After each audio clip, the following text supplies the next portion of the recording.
Vous êtes bien sur la télé qui vous parle, mesdames et messieurs. Merci de nos préférés pour vous informer au sommaire de cette édition. Grosse affaire ce matin dans la tête des Sénégalais suite à l'annonce du forfait de sa star Sadio Mané à la Coupe du Monde au Qatar. Nous vous proposons la succession des faits de cet événement inquiétant en tout début de journal. Présidentielle 2024, le bureau politique de PASTEF invite Macky Sall à ne pas engager le Sénégal dans un chantier sanglant. C'était à l'occasion d'une conférence de presse tenue ce mardi dans l'après-midi.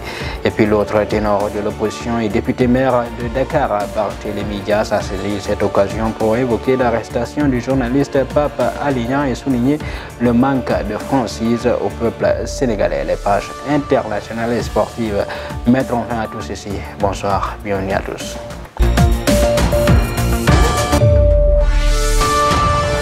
Grosse inquiétude ce matin dans tout le Sénégal suite à l'annonce évidemment du forfait de la star Sadio Mané à la Coupe du Monde au Qatar. La matinée n'a pas du tout été facile pour les supporters du Sénégal. Je vous propose de suivre un retour sur la succession des événements de cette annonce. Sadio Mané is going to come to Amos Pieper. Tout est parti du moment où Sadio Mané s'est assis sur la pelouse lors du match qui opposait le Bayern Munich au Werder de Brême hier soir à l'occasion de la 14e journée de Bundesliga. Il avait alors reçu un coup à la jambe. En ce moment, tout le Sénégal retenait son souffle. Au lendemain de la blessure de l'attaquant vedette du Sénégal, le club bavarois rassure sur l'état de santé de l'attaquant sénégalais à seulement 10 jours du coup d'envoi de la Coupe du Monde au Qatar. Selon l'entraîneur adjoint bavarois, sa participation ne devrait pas être compromise.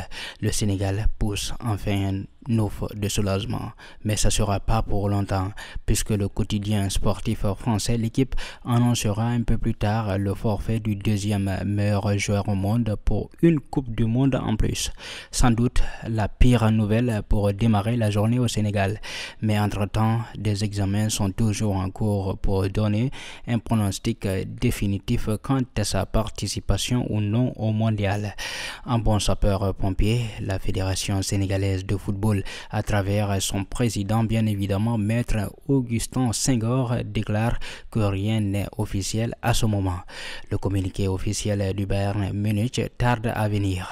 La participation du deuxième au Ballon d'Or Foot France Football à la Coupe du Monde pourrait être remise en cause. Mais c'est sa récupération sur la blessure qui définira la conclusion et nous connaissons Sadio pour son professionnalisme.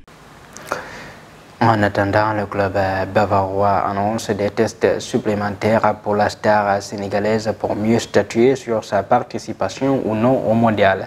Toutefois, le club précise que Sadio Mané manquera le dernier match du club prévu samedi prochain contre le Schalke 04. Le FC Bayern ajoute être en contact avec le staff médical de la Fédération sénégalaise de football. Trafic de faux billets dans ce journal. Cheikh Issa Ndiaye, le fils du ministre d'État Mbaye Ndiaye et ses acolytes ont été arrêtés à Thiès avec un montant estimé à 1 milliard de billets en noir. Ils ont été inculpés et placés sous mandat de dépôt par le juge d'instruction chargé de leur dossier. Ils sont actuellement à la prison centrale de la capitale du Rail. À noter que les 6 membres du même réseau présumé de faux monnayeurs ont passé une partie de la journée de ce mardi dans la cave du tribunal de grande instance de Thiès. À présent, en politique, dans ce journal, la question d'un troisième mandat pour le président Macky Sall continue de diviser la classe politique sénégalaise. Si une partie de son camp estime que le chef de l'État a bel et bien le droit de se présenter pour une troisième candidature, ce n'est pas le cas de l'opposition, notamment le parti PASTEF, qui invite le chef de l'État à ne pas engager le pays dans l'impasse. Nous suivons le secrétaire général de PASTEF. Nous notons que de plus en plus, beaucoup de souteneurs du président de la République, malgré tout ce qu'il a dit en tant qu'opposant luttant contre le troisième mandat, après avoir été président de la République, après avoir interprété avec rigueur les dispositions constitutionnelles, après avoir pris l'engagement de respecter la Constitution tel qu'on l'a tous compris et voté avant même 2016, mais surtout avec le référendum de 2016, les voilà qui, un par un, commencent à encourager le président Macky Sall à aller dans le sens de la déclaration d'une troisième candidature.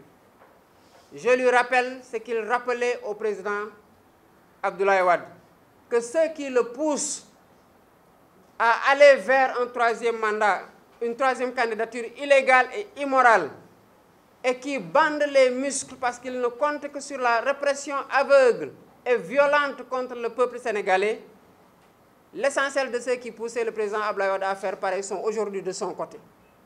Donc ils le lâcheront, qu'ils le comprennent, et qu'ils n'engagent pas le Sénégal dans un sentier sanglant d'un troisième mandat que personne n'acceptera, parce qu'il n'y aura pas de monarchie au Sénégal. Et en reprenant simplement ses propos, on se rend compte qu'on peut s'en tenir allègrement à tout ce qu'il a dit pour lui opposer ses propos avant qu'il ne soit président et pendant qu'il a été président jusqu'en 2016 au référendum de révision constitutionnelle.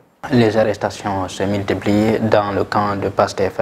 Mamadou Lamine Diama est un des chauffeurs d'Ousmane Sonko, a été arrêté hier mardi. Il a été interpellé au moment où il était parti déposer une plainte contre les villageois de Tchiki pour coups et blessures volontaires. Mais à sa grande surprise, il est aussitôt identifié par le sieur Habib Chandoum. C'est par la suite qu'il a été arrêté selon l'observateur qui donne cette information. Je vous le disais dans le sommaire, lors du point de presse convoqué ce mardi avec les journalistes, le député maire de Dakar, Barthélémy Dias, a évoqué l'arrestation du journaliste Papa Alé Niang et les gardes-corps de Ousmane Sonko. Dans ses propos, le maire de Dakar souligne la nécessité de communiquer avec le peuple sénégalais vu la situation actuelle du pays. Suivez. Ce que Papa Alé Niang a eu à faire est franchement remarquable et d'un courage sans précédent. C'est d'informer juste et vrai. Informer juste et vrai sur les risques qui aujourd'hui planent sur le Sénégal. Un pays dans lequel, pour liquider un homme politique, pour liquider un adversaire politique, les plus hautes autorités de la gendarmerie nationale sont prêtes à verser dans du faux et de l'usage de faux.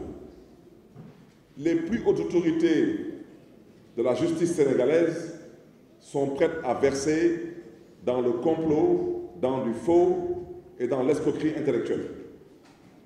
Parce qu'aujourd'hui, quand un procureur de la République se permet de falsifier un PV, quand un procureur de la République se permet de dire à la place de la personne concernée ce que la personne n'a pas dit, c'est que tous les Sénégalais sont en danger. Quand il s'agit de Ousmane Sonko, effectivement, Ousmane Sonko peut avoir les moyens de se défendre. Mais quand il s'agit d'un Sénégalais lambda, qui est en garde à vue, qui est sous la menace de la violation de son intégrité physique, où on peut charger son PV, où on peut, à la limite, dire à sa place ce qu'il n'a pas dit, que pour qu'il se retrouve derrière des barreaux. Dans quel Sénégal vivons-nous? Le journaliste d'investigation Papa Alé Niang file tout droit vers l'instruction après avoir bénéficié d'un retour au parquet hier mardi. Interrogé sur le rapport interne de la gendarmerie relatif à l'affaire Sweet Beauty, le journaliste a usé de son droit de silence.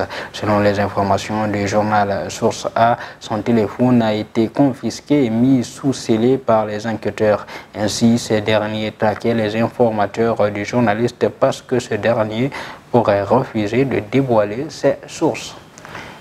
Et puis suite à ces visites de courtoisie dans les différentes entreprises de communication et d'économie numérique depuis son installation à la tête du ministère de la Communication et des Télécommunications, Maître Moussa Bocar Thiam a visité ce mardi les locaux de la nouvelle société Sénégal numérique.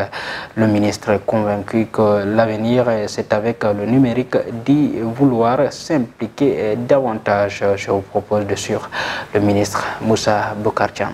Je tenais à remercier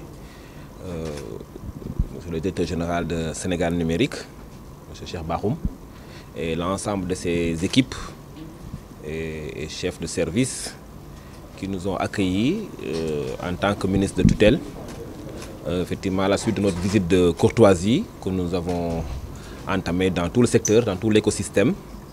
Et il est important que le ministère de tutelle vienne effectivement dans les locaux de Sénégal numérique, d'échanger avec les différents responsables de cette société et que effectivement relever les grands défis, les difficultés ou les enjeux majeurs qu'ils ont bien voulu effectivement nous signaler. Alors donc ce que je peux dire simplement, comme pour répondre à votre question, c'est qu'aujourd'hui nous savons tous qu'il y a une transformation institutionnelle de l'ADIE vers le Sénégal numérique SA, qui est une société. Donc cela implique un autre changement dans le comportement, dans la vision, et que ce Sénégal numérique aujourd'hui est passé d'une société, c'est une société commerciale, qu'il faut le comprendre ainsi. Et avant même de pouvoir attaquer les différents enjeux qui s'imposent à une société commerciale, c'est d'abord effectivement dans différents projets chers à son Excellence Monsieur le Président de la République, comme la digitalisation de l'administration, qui est un projet extrême d'une grande importance pour l'avenir même de notre pays. Et il est important que l'administration dans son ensemble s'approprie cette vision du chef de l'État.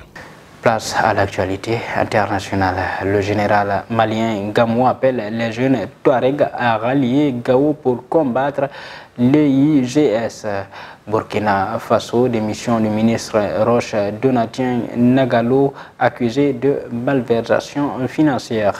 Élection de mi-mandat aux États-Unis, des résultats plus serrés qu'annoncés. Nous suivons le point. Ag Gamou, général de l'armée malienne et figure importante du groupe d'autodéfense Touareg de la tribu des Zigmag et alliés Gatier, appelle les jeunes Touaregs du Mali et de l'extérieur à se rendre rapidement à Gao pour protéger la ville contre les djihadistes du groupe État islamique dans le Grand Sahara. Dans une déclaration en tamasek, langue des Touaregs, circulant abondamment sur les réseaux sociaux, le général invite tous les jeunes sans manipuler les armes à rejoindre le regroupement pour défendre leurs terres. Au Burkina Faso, le ministre du Développement industriel, du commerce, de l'artisanat et des PME a donné sa démission ce mardi 8 novembre. Nommé le 25 octobre dernier, Roch Donatien Nagalo était contesté par plusieurs associations de commerçants. Il explique que c'est pour donner toute l'essence au gouvernement de travailler dans la sérénité qu'il a pris cette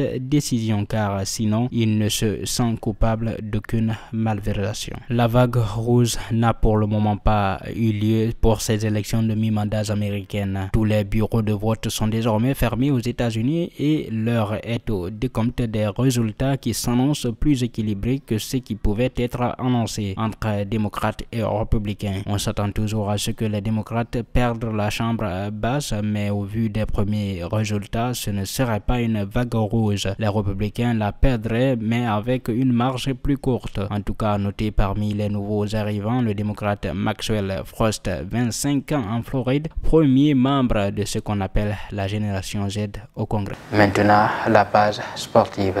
CAN Handball féminine 2022, le Sénégal lance sa compétition face au Madagascar ce soir. Mondial 2022, l'équipe annonce le forfait de Sadio Mané, sauf que le Bayern Munich annonce des tests supplémentaires. Everton Ganagay pourrait effectuer son retour face à Bournemouth samedi prochain. Nous suivons le point.